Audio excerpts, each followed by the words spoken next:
الحمد لله نحمده ونستعينه ونستغفره ونؤمن به ونتوكل عليه ونعوذ بالله من شرور أنفسنا ومن سيئات أعمالنا من يهده الله فلا مضل له ومن يضلله فلا هادي له ونشهد أن لا إله إلا الله وحده لا شريك له ونشهد أن سيدنا وسندنا ونبينا ومولانا محمدا عبده ورسوله صلى الله تعالى عليه وعلى آله وأصحابه أجمعين.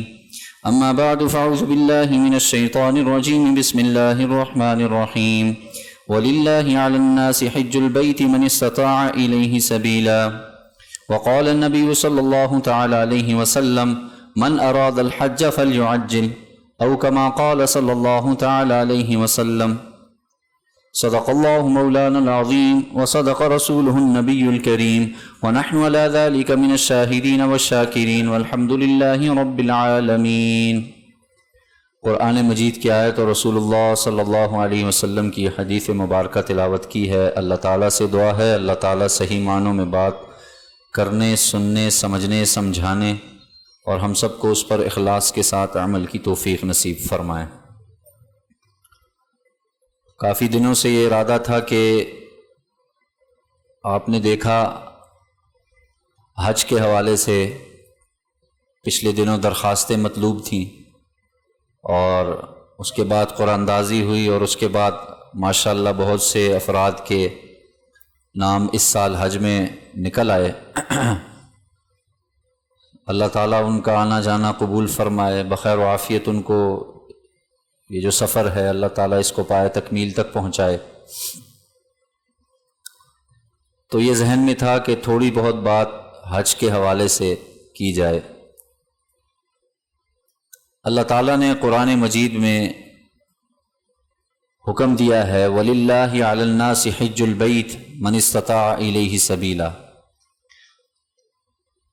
کہ جو بھی اللہ کے راستے میں جانے کی استطاعت رکھتا ہے، یعنی حج کی، بیت اللہ، حج بیت اللہ کی، تو اس پر فرض کر دیا گیا ہے حج کو. حج کا لغوی معنی تو ہوتا ہے کسی عظمت والی جگہ کا ارادہ کرنا. ایک عظمت والی جگہ جو بیت اللہ ہے اس کا ارادہ کرنے کا نام کیا ہے؟ حج ہے. اور اصطلاح میں حج کہا جاتا ہے مخصوص دنوں میں مخصوص مقامات پر اعمال کرنے کا نام یہ حج ہے.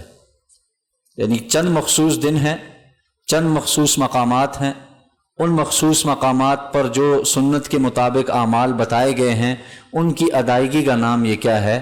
حج ہے. اور دیکھیں اللہ تعالیٰ نے ہر عمل کے بدلے میں بتایا ہے کہ ہم تمہیں کیا دیں گے. جیسے آپ دیکھیں نماز ہے تو نماز یہ برائی اور بے حیائی سے روکتی ہے. قرآن میں اللہ نے فرمایا ان الصلاۃ تنہی عن الفحشاء والمنکر، کہ یہ جو تم نماز پڑھتے ہو یہ نماز بے حیائی اور برائی کے کاموں سے روکتی ہے. روزہ دیا اللہ تعالیٰ نے تو روزے کے بارے میں بتا دیا یا ایھا الذین آمنوا کتب علیکم الصیام کما کتب علی الذین من قبلکم لعلکم تتقون. روزے تمہیں کس لیے دیے ہیں؟ کہ روزے رکھو تاکہ تمہارے اندر تقوی آ جائے. پھر زکوٰۃ ہے تو زکوٰۃ کے ذریعے سے مال کی پاکیزگی آ جائے گی، مال پاک ہو جائے گا تمہارا. یہ حج جو ہے نا حج، اسی طریقے سے زکوٰۃ کا ایک اور فائدہ بھی ہے کہ زکوٰۃ کے ذریعے سے دل کی صفائی بھی ہوتی ہے، قلب کی صفائی، حب مال جسے کہا جاتا ہے، مال کی محبت یہ دل سے نکلتی ہے جو آدمی زکوٰۃ کی صحیح طریقے سے ادائیگی کرتا ہے. اب آ جاتا ہے یہ حج. تو حج کے مقصد اور حج کے بارے میں لکھا، یہ مقاصد بیان کیے میں نے، جتنی بھی باتیں بیان کی ہیں یہ مقصد ہے. نماز کا یہ مقصد، روزے کا یہ مقصد، حج کا زکوٰۃ کا یہ مقصد. حج کا مقصد علماء نے لکھا ہے کہ حج کا مقصد یہ ہے کہ انسان اپنی ذات کو اللہ کے لیے مٹا دے. یہ حج کا مقصد، کہ انسان جو اس کے اندر ایک انا ہے، جو اس کے اندر میں ہے، اس کو انسان مٹا دے. یہ حج کا بنیادی مقصد ہے. اسی لیے آپ نے دیکھا ہوگا کہ جتنے بھی حج کے سنت یا واجبات ہیں ان کے اندر انشاءاللہ جو احباب جا رہے ہیں، اکثر لوگوں کو علم میں ہوتا ہے مقام عرفات، مزدلفہ، منا، اسی طریقے سے بیت اللہ ہے تو بیت اللہ کے اندر طواف ہے، پھر سعی ہے.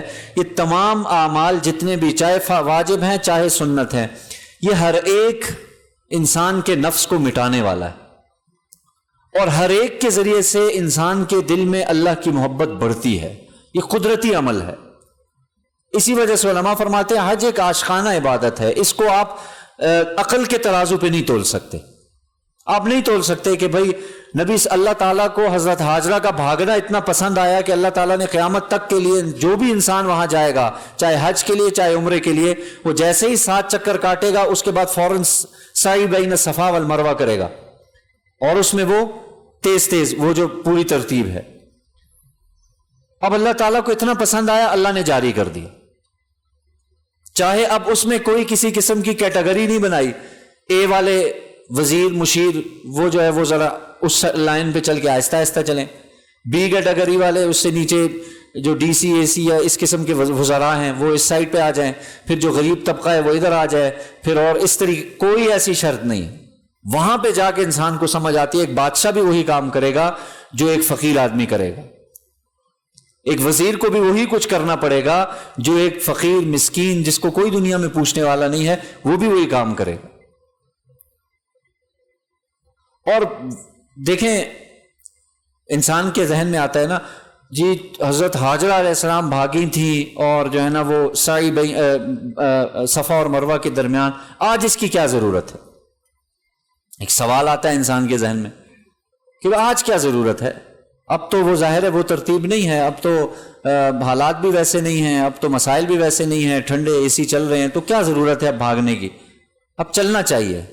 ان ساری باتوں کا میں نے کہا نا عقل کی جتنی بھی باتیں آئیں گی یہ ان ساری باتوں کا ایک ہی جواب ہے کہ بھائی بین الصفا والمروہ جو سعی ہے، اور اسی طریقے سے 7 چکر جو طواف کے ہم کاٹتے ہیں، اور اسی طریقے سے پہلے 3 چکروں میں ذرا صحیح طریقے سے چلنا ہے، اکڑ کے چلنا ہے.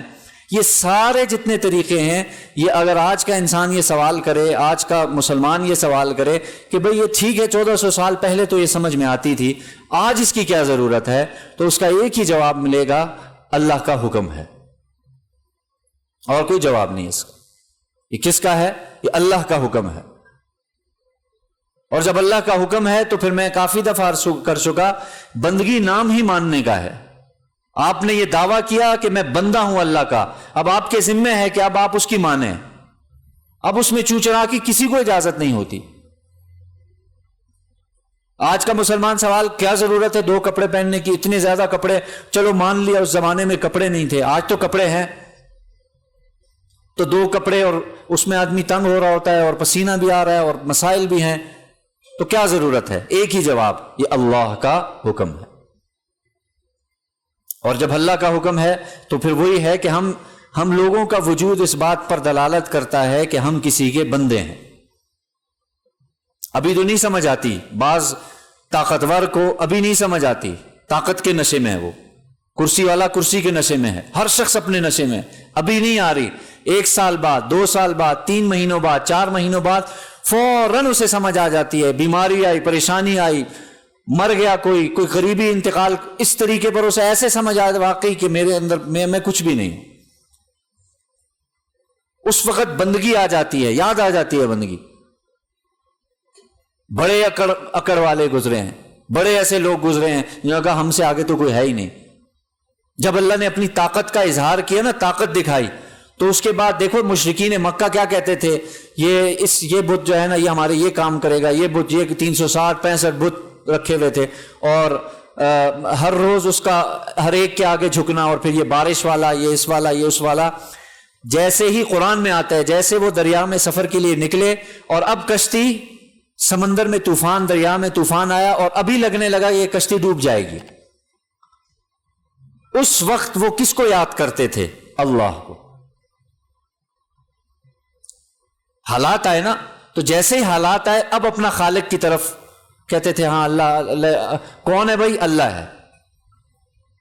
پھر دعائیں مانگتے تھے کہ اللہ ہماری جان بچ جائے، بھائی یہ ہو جائے گا، وہ ہو جائے گا، دعوے بڑے بڑے. جیسے ہی دوبارہ سے وہ پہنچ جاتے کنارے پر، دوبارہ سرکشی شروع کر دیتے. آج مجھے اور آپ کو ہم دیکھ لیں، ہمارا بھی یہی حال ہے. جہاں تھوڑے سے حالات آئے فوراً کھڑے ہو گئے. یہ بھی بہت بڑی بات ہے، میں یہ نہیں کہتا، بہت بڑی بات ہے یہ، لیکن اتنا زیادہ آدمی اس پہ نہ چلے کہ بھائی فوراً جب حالات آئے تو تب میں آؤں گا، اللہ معاف کرے جب مجھ پہ بیماری آئے گی تب میں آؤں گا. یہ بیماری، یہ صحت، یا یہ جتنی بھی چیزیں ہیں، یہ لا کر اللہ تعالیٰ مجھے اور آپ کو دکھاتے ہیں کہ بھئی تمہارے اوپر ایک ذات موجود ہے جو تمہاری خالق مالک ہے اور جو تمہیں کنٹرول کیے ہوئے ہے. تمہارے ہاتھ کی حرکت، تمہارے آنکھوں کا دیکھنا، تمہارے کانوں کا سننا، ناک کا، یہ ساری چیزیں اللہ کے کنٹرول میں ہیں. اللہ کو ٹائم نہیں لگے گا، انسان کو تو ٹائم لگتا ہے نا، اللہ کو کوئی وقت نہیں لگے گا کہ ہماری آنکھ چلی جائے، ہمارا ہاتھ شل ہو جائے، ہماری سونگنے کی صلاحیت ختم ہو جائے، سننے کی صلاحیت ختم ہو جائے. اللہ کا کوئی وقت نہیں لگے. یہ تو اللہ کا احسان ہے کہ اللہ تعالیٰ ہمیں چلا رہے ہیں. بہرحال عرض کرنے کا مقصد یہ تھا، یہ حج، یہ جب بھی جو جا رہا ہے وہ بھی، جو نہیں جا رہا وہ بھی، وہ کہے کہ واقعی یہ اللہ کا حکم ہے کہ جتنا جو اعمال بھی کر رہے ہیں، دیکھتے ہیں، دیکھنے کا دل کرتا ہے آدمی کا. آج عرفات کے لیے نکل گئے، آج مزدلفہ کے لیے نکل گئے، آج مینا کے لیے نکل گئے. یہ ہر شخص دیکھتا ہے، ہر شخص کی کوشش. پہلے تو الحمدللہ 2-3 دن باقاعدہ لوگ دیکھتے تھے، جو نہیں جا سکا وہ باقاعدہ اس وقت میں ٹی ویوں کا یہ کام ہوتا تھا کہ دیکھتے حج کے دن آ گئے ہیں بھائی، اب دیکھیں گے ہم کہ حج کیسے ہوتا ہے. غلاف کعبہ تبدیل ہو رہا ہے اور باقی حاجی وہاں پہنچے ہوئے ہیں، ساری ترتیب. لیکن اب اللہ معاف کرے اتنے ہم جدید ہو گئے کہ اب ہمیں دل ہی نہیں کرتا اللہ معاف کرے، دیکھتے ہی نہیں. اور اگر کوئی کارگزاری سنانے لگے فوراً اس کو جواب دے، ہاں ہمیں پتہ ہے، ہمیں پتہ ہے، ہم نے دیکھا ہوا ہے. میرے محترم دوستوں بزرگوں، یہ جو حج کی عبادت ہے، میں نے عرض کر دیا، یہ اللہ کا حکم یاد دلاتی ہے بندے کو کہ تم نے کیا کرنا ہے، کیسے کرنا ہے، کیوں کرنا ہے. اور اخیر میں صرف ایک ہی جواب نکلتا ہے کہ اللہ نے تمہیں حکم دیا. سب سے پہلے اس چیز کو ذہن میں رکھے. دوسری بات یہ عرض کرنا مقصد تھا کہ بھئی جن کے تو آ گئے. حدیث میں آتا ہے من اراد الحج فلیعجل، جو شخص حج کا ارادہ کر لے بس وہ کیا کرے، فلیعجل، جو جلدی کرے. وہ صرف اس ارادے پہ نہ بیٹھا رہے کہ میں نے ارادہ کر لیا چلا جاؤں گا میں، نہیں، ایسا ممکن نہیں. دیکھو شیطان آتا ہے ثم لآتینہم من بین ایدیہم ومن خلفہم وعن ایمانہم وعن شمائلہم. قرآن میں آتا ہے، قرآن میں اللہ تعالیٰ شیطان نے کہا کہ اے اللہ میں ان کو پکڑوں گا، ان کے سامنے، ان کے دائیں، ان کے بائیں، ہر طرف سے ان کو پکڑوں گا، یعنی ان کو ورغلاؤں گا، یہ تیرا حکم ماننے سے پیچھے ہٹ جائیں گے. حضرت ابن عباس رضی اللہ تعالیٰ عنہ غالباً فرماتے ہیں کہ یہ بات شیطان نے حج کے متعلق کہی ہے کہ جیسے ہی ایک مسلمان ارادہ کرے گا حج کا، شیطان آ جائے گا، وہ کہے گا او ہو اتنے زیادہ دن، اتنا دور کا سفر، گھر کا کیا ہوگا، بیوی کا کیا ہوگا، بچوں کا کیا ہوگا، سامان کا کیا ہوگا، دکان کا کیا ہوگا، ملازمت کا، فوراً تمہیں یہ ہر طرف سے گھیرے گا. یہ دائیں سے بھی گھیرے گا، یہ بائیں سے بھی، یہ سامنے سے بھی اور پیچھے سے بھی. اس وقت میں اگر تم نے قابو پا لیا اور اس ارادے کو یعنی اظہار کرنے کے بعد اس کی تکمیل میں لگ گئے، اللہ تعالیٰ تمہیں قبول فرمائیں گے. اور جو آدمی وہاں ہی بیٹھ کے سوچنے لگ گیا ہاں یار واقعی کیا کروں گا، کیسے کروں گا، کہتے ہیں اسباب یعنی حج کا سفر مال و دولت پر نہیں ہوتا، یہ اندر کی ایک طلب اور تڑپ ہوتی ہے. بیت اللہ کا جو زیارت اور سفر ہے نا، یہ بڑے بڑے مالدار گزرے ہیں، ان کی حسرت ہے، وہ حج کے قافلے جاتے ہوئے دیکھتے ہیں اپنی آنکھوں سے، نہیں جا پاتے. وہ کتنی کا ہم نے خود سنا ہے براہ راست، کتنے لوگ اربوں پتی، کروڑ پتی. آج سے 3-4 سال پہلے ایک شخص نے ارادہ کیا حج کے سفر کا اور کسی وجہ سے وہ نہیں جا سکا. آج 4 سال ہو گئے، 5 سال وہ نہیں جا سکا، ابھی تک نہیں جا سکے. وہ کہتے ہیں پیسے کی کمی نہیں ہے، 2-3 آدمیوں کو ساتھ لے جا سکتے ہیں، اتنا اللہ نے دیا ہے. نہیں، لکھا ہے نا تاریخ 800 سال تک مغلیہ سلطنت جب تک قائم رہی، اللہ تعالیٰ نے کسی ایک شخص کو بھی حج کی توفیق نہیں دی. ایک بادشاہ بھی نہیں گیا اللہ کا گھر دیکھنے. خود اندازہ لگائیں آپ. تو یہ تو اندر کی ایک طلب، ایک تڑپ اللہ سے مانگنا. باقی اسباب کی بنیاد پر ظاہر ہے وہ اللہ نے دنیا میں رکھا ہے، تو اس نیت سے آپ کچھ نہ کچھ کرتے رہیں. جیسے حضرت مولانا عمر پالنپوری صاحب رحمہ اللہ فرماتے ہیں کہ میں مدرسے کے زمانے طالب علمی میں جب پیسے نہیں ہوتے تھے، اس نیت سے اللہ سے روزانہ مانگتا، اور جو میرے پاس بچتے روپیہ سے بھی کم وہ میں جمع کرتا کہ اللہ مجھے بلائیں گے. اللہ نے اتنے اسباب کی توفیق دی ہے، یہ ہے میرے پاس، اس سے زیادہ نہیں ہے. اللہ تعالیٰ نے توفیق دی، پھر اللہ تعالیٰ نے بلایا، اللہ تعالیٰ نے اپنے راستے میں. اور آپ صلی اللہ علیہ وسلم کا ارشاد ہے کہ جو آدمی حج کے معاملے میں سستی کرتا ہے، مفہوم یعنی جو استطاعت ہونے کے باوجود حج نہیں کرتا، آپ علیہ السلام کے صراحت سے الفاظ ہیں. آپ نے فرمایا وہ یہودی ہو کے مرے یا عیسائی ہو کے مرے، ہمیں اس کی کوئی پرواہ نہیں. خطرناک بات ہے یہ. حج بڑھاپے کی چیز نہیں ہے. یہ اللہ کا کرم ہو گیا کہ 2 سال سے 3 سال سے پابندی کے بعد اللہ نے کرم کر دیا. تو اس لیے عرض کرنے کا مقصد یہ ہے، وقت مختصر ہے، آج آنے میں تاخیر ہو گئی، تو عرض کرنے کا مقصد یہ ہے جن کا نہیں ہوا ابھی تک، اور ابھی ان کے پاس حج کا اصل میں آسان سا ایک فارمولہ سمجھ لیں کہ حج جانے کے لیے کیا چاہیے، کیا استطاعت ہو. دیکھیں اللہ تعالیٰ کا حکم ہوتا ہر سال آؤ، ہر ایک آؤ. مشقت تھی، مشکل تھی. اللہ کا حکم یہ ہے جو استطاعت رکھتا ہے وہ آئے. زندگی میں ایک مرتبہ فرض ہے. بار بار بھی اللہ نے نہیں کہا کہ ایک دفعہ ہو گیا تو ہاں وہ ایک الگ چیز ہے، نفلی حج ہو جائے گا اور نفلی عمرہ ہو جائے گا. حکم ایک دفعہ دیا کہ زندگی میں ایک دفعہ فرض ہے، استطاعت ہو. اور یہ استطاعت کیا چیز ہے کہ آپ کے پاس اتنی رقم ہے کہ جس رقم سے ضرورت سے زائد، ایک تو ضروریات زندگی ہیں وہ آپ نے پوری کر لی، راشن، بل، یہ وہ فلاں ڈھمکاں جو بھی ہے. اس کے بعد اتنی رقم آپ کے پاس موجود ہے یا ضرورت سے زائد اتنا سامان ہے کہ جس کو بیچ کر آپ حج کی درخواستیں جمع ہونے، یہ جو دن چل رہے ہیں، چلیں سرکاری چلا گیا تو پرائیویٹ میں پھر دیکھیں گے، یہ جو دن چل رہے ہیں اتنی رقم ہو کہ آپ حج کی درخواست کے دنوں میں جمع کروا سکتے ہیں رقم، اس شخص پر حج فرض ہو جاتا ہے. وہ یہ اس میں ہر چیز داخل ہے. پلاٹ رکھا ہوا ہے ضرورت سے زائد ویسے ہی پڑا ہوا ہے، اب اس شخص کے ذمے بیچے اور جائے. گاڑیاں ہیں 2-4 کھڑی ہیں اور ضرورت سے زائد کھڑی ہیں، بیچے اور جائے حج پہ.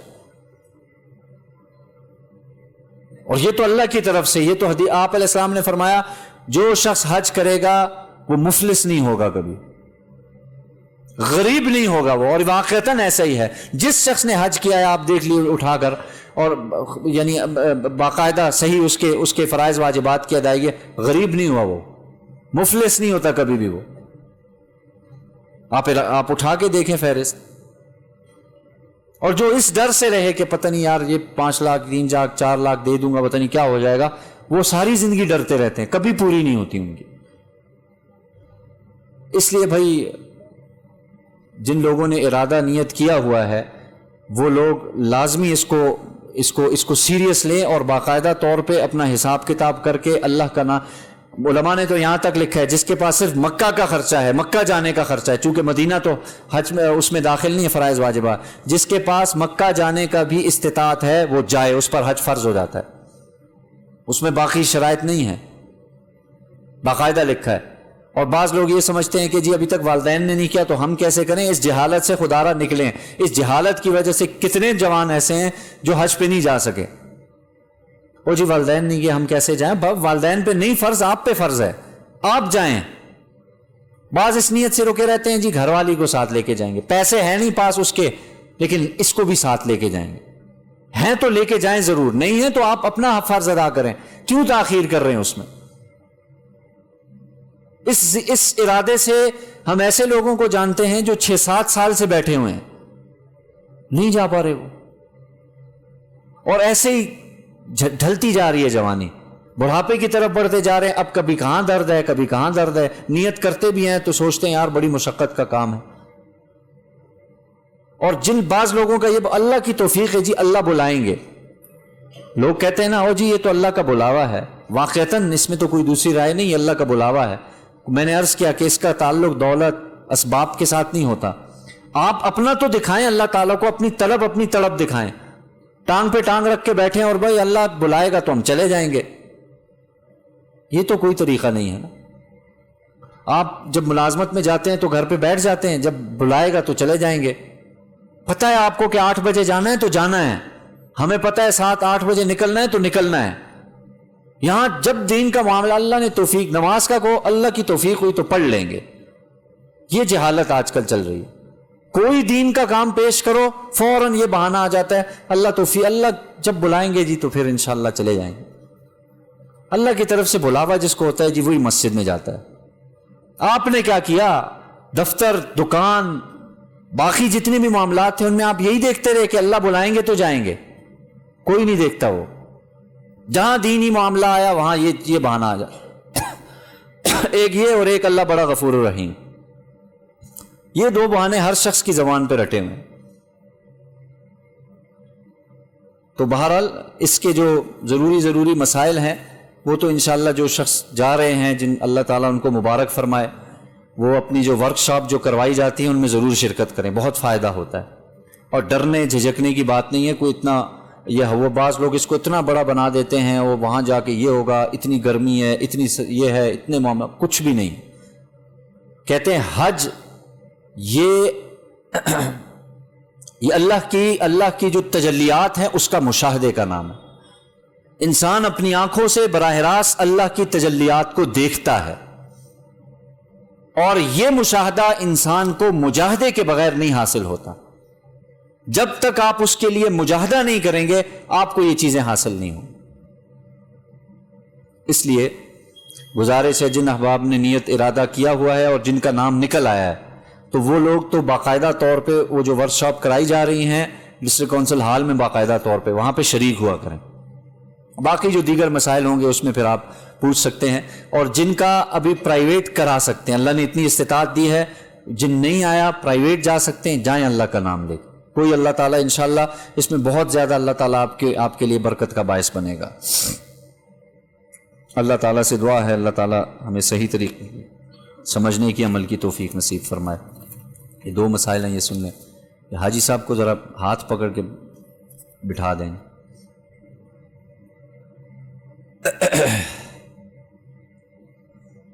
اچھا جی, سوال یہ ہے, بس باقی توجہ دیں بس, ٹھیک ہے. ایک آدھ کا بدن پر ناپاکی ہو تو اس کو دھونا ضروری ہے یا گیلا کپڑا پھیر کر پاک کرنا کافی ہے؟ بھائی کسی کے بدن پر اگر ناپاکی لگی ہوئی ہو تو بعض لوگ یہ کرتے ہیں کہ بھئی گیلا کپڑا پھیر دیا یا کوئی ایسا ترتیب, تو اس سے نہیں ہوگا. دھونا واجب ہے, دھونا ضروری ہے, ٹھیک ہے نا. تو اس لیے پانی سے دھو کر پاک کرنا اس کو ضروری ہے.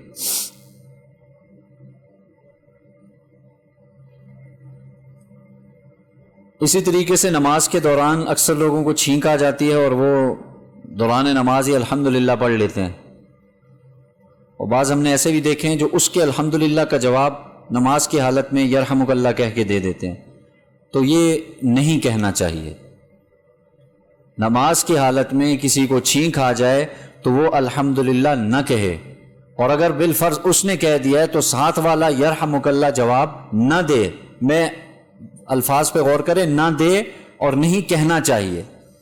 اگر بالفرض کسی نے کہہ دیا, ظاہر ہے الحمدللہ عادت بنی ہوئی ہے ہماری, اور اللہ کا فضل ہے کہ جیسے چھینک آئی تو الحمدللہ کہہ دیا, یہ بہت بڑا فضیلت کی چیز ہے. تو اب کہہ دیا ہے تو اس سے نماز فاسد نہیں ہو, ٹوٹے گی نہیں, نماز ہو جائے گی اس شخص. لیکن پھر سے میں عرض کر دوں, نہیں کہنا چاہیے, اور جواب دینے والا بھی ظاہر ہے وہ بیچارے بھی, تو نہیں جواب دینا چاہیے. بات واضح ہوگی.